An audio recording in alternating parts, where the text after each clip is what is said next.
Sebelumnya perkenalkan dulu, saya Fatimatun Soleha. Saya Savitri Angelina. Saya Ento. Saya Boris Bui Baludin. Nah, kita mau wawancara mie ayam depan kampus. Mari ikuti perjalanan kita.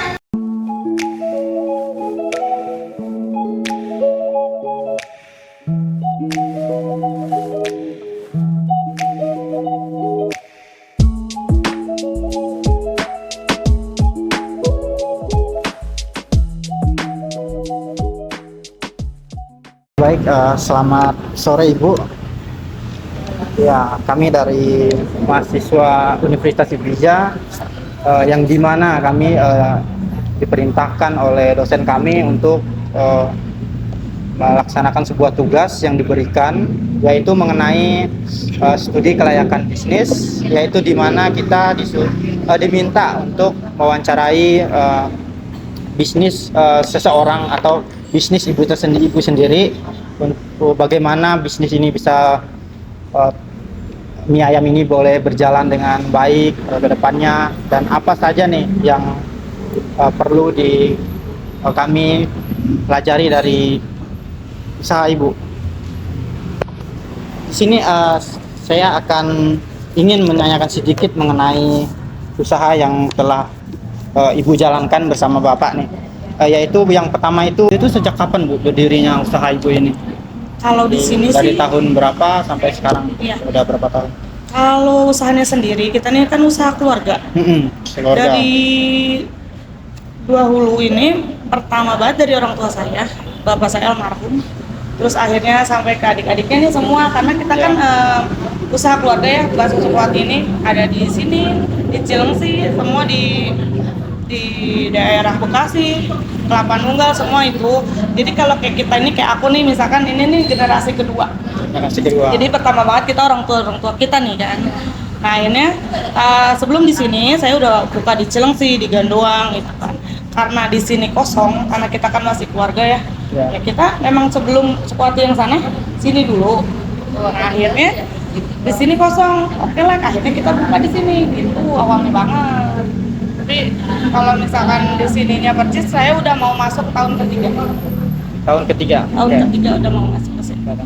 Dan untuk target pasarnya itu kira-kira siapa Bu? Apakah masyarakat sekitar ataupun untuk umum atau bagaimana? Untuk target pasarnya bagaimana?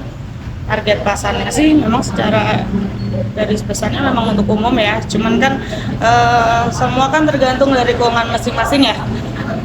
Ada kalangannya yang memang, tapi semua kan bingung juga ya kalau misalkan soal saya kasih buat kalangan menengah ke bawah, kalau keuangannya kan kita nggak tahu gitu. Yang penting yang saya utamakan rasa. Kalau misalkan keuangannya mungkin bagaimana ya, agak kurang, tapi kalau misalkan mungkin rasanya mungkin yang dia kejar rasa. Jadi semua tergantung, balik lagi ke yang makan ya.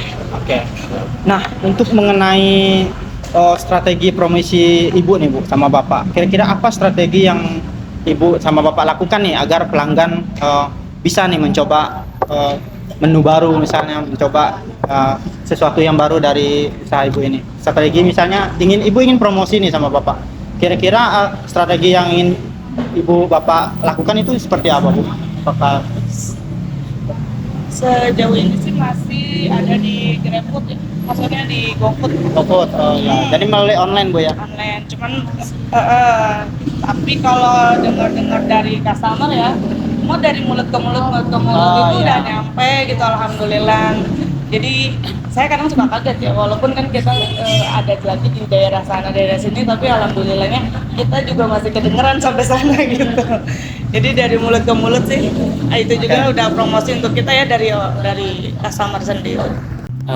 Tadi yang sudah ditanyakan sama Mas Yanto, mungkin saya selanjutnya akan bertanya beberapa pertanyaan mengenai produksi ataupun operasionalnya Ibu. Nah, sini saya ingin saya tanyakan itu dari bahan untuk memproduksi mie ayam ataupun bakso tersebut diambil dari pasar kah, ataupun memang ada vendor yang mengirim ke ini, atau seperti apa? Ya, untuk bahannya sendiri kita dari pasar semua. Jadi kayak di pasar itu kan semua gilingan itu kan ada banyak. Tapi kayak keluarga kita tuh memang ada beberapa gilingan itu kita ada di tempat masing-masing, jadi sendiri gitu. Dari pasar semua dan bahannya memang dari daging asli. Kalau kayak aku kan ada menu urat, itu kita cari menu uratnya yang memang bagus, yang enak gitu, yang cocok. Karena kita udah pernah coba juga, tapi kalau nggak enak di lidah kita kayaknya nggak ya, kan kita buat jual ya. Jadi kita cari kualitas yang bagus. Terus untuk bubut sendirinya juga itu dibuat sendiri kah atau emang dari pasar? Kan karena kan dari pasar itu ada yang bubuk udah jadi ataupun Ada yang udah dari, instan lah istilahnya. rempah-rempah misal kayak kunyit ataupun sebagainya, terus diolah sendiri ataupun seperti apa? Kalau untuk bahan memang semua dari pasar, tapi takaran dari kita. Jadi kita yang bilang sama penggiling ya, takaran sagu kita, semua takaran garam, takarannya itu kita sendiri yang minta ke dia bahwa ini loh porsi ya, komposisinya dari kita. Dia sih yang ngolah karena langsung di penggilingan itu. Tapi kita nggak instan, semuanya ini yang sendiri. Jadi secara tidak langsung mempunyai takaran sendiri untuk standar bumbu. Ya. Yang selanjutnya di sini mungkin setiap usaha itu memiliki kendala kali ya. Nah, selama ibu berjualan atau berwirausaha di sini, kira-kira kendala apa aja sih? Tantangannya yang dihadapi kira-kira namanya sesuatu itu kan pasti ada Banyak saingan. ya terkendalanya, apakah saingannya banyak apa? Kalau persaingan sih memang kan kita memang ada ya, sama kita di sekitar ya. Cuman karena kita udah ada nama, alhamdulillahnya mungkin orang denger Wati misalkan. Jadi masih agak kebantu menurut aku karena kita namanya juga usaha keluarga ya. Kalau aku kan generasi kedua jadi agak kebantu itu. Kalau khusus tempat aku sendiri, aku terkendala dengan parkir aku sendiri. Iya. Karena orang Jadi- pada komplainnya nggak ada tempat parkir ya untuk mobil. Betul. Gitu kan. Kalau motor masih bisa masuk, tapi kalau mobil kadang ada yang datang, aku parkir ada tempat parkirnya nggak ya katanya. Akhirnya dia parkirnya di tempat lain, so makanya sini ya udah. Itu aja sih. Palingnya kalau di sini kan namanya banyak pengamen ya. Iya. Kita larang-larang banget juga mungkin gitu, karena kita tahu lah sama-sama nyari uang. Cuman kadang mengganggu. Iya. Bukan cuman saya, mungkin yang makan ya kadang variasi. Itu aja sih. Kalau untuk kendala dari segi produksi, misal dari peralatan ataupun dari bahan baku ataupun kualitasnya, kira-kira Oh nggak ada sih. saya nggak ada ya. Aman dah. Aman. Untuk selanjutnya mungkin di sini ada mungkin target kali ya, setiap usaha juga mempunyai target tersendiri dan setiap misal untuk per harinya berapa, untuk setiap bulannya berapa, kira-kira untuk di usaha bakso ini kira-kira ibu mempunyai target berapa dalam satu hari ini? Atau misal Ya misal 100 porsi per hari kah atau kan misal lebih dari? Iya, kadang nyampe ada 100 porsi per hari ya, karena kan itu ya kadang ada ramenya ada enggak. Cuman kadang sebenarnya nggak terlalu ngitung ya. Yang penting saya ngitung uangnya. Porsiannya saya nggak tahu Paling gitu, cuman penting uang. karena kan harga beda-beda itu tadi, jadi yang penting masuk uangnya yang saya ingin. Tapi ini sih masih alhamdulillah ya kalau di hari-hari yang ini ya sih waktu ini sepi mah. Jadi untuk sejauh ini target itu sudah tercapai, mungkin lebih dari ya. Lebih Tapi dari- tergantung dari ramai Ya. atau enggaknya Ya. ya. Tercapainya nggak setiap hari ya. Ya dari Kayak konten itu, ini kan keluarga ya. Jadi kalau begini kan kadang final sebulan ada gang. Di sini tuh pengolahnya siapa aja untuk Di sini untuk khusus ini aja. saya dan suami. Berarti ibu dengan suami. Lalu ada karyawannya kah? Karyawan ada 1 orang. Karyawan 1 orang. Bagian tugasnya? Jadi kalau untuk suami saya dia bagian belanja ya. Kita ada daftar dari semalam apa aja yang harus kita belanjain. Suami saya berangkat belanja. Bikin bakso tuh kita berdua. Karena ada 2 menu, dia bikin bakso uratnya, aku bikin bakso polosnya. Ini ayam kita gulung sendiri. Terus kayak ayamnya aku yang bikin. Oh iya.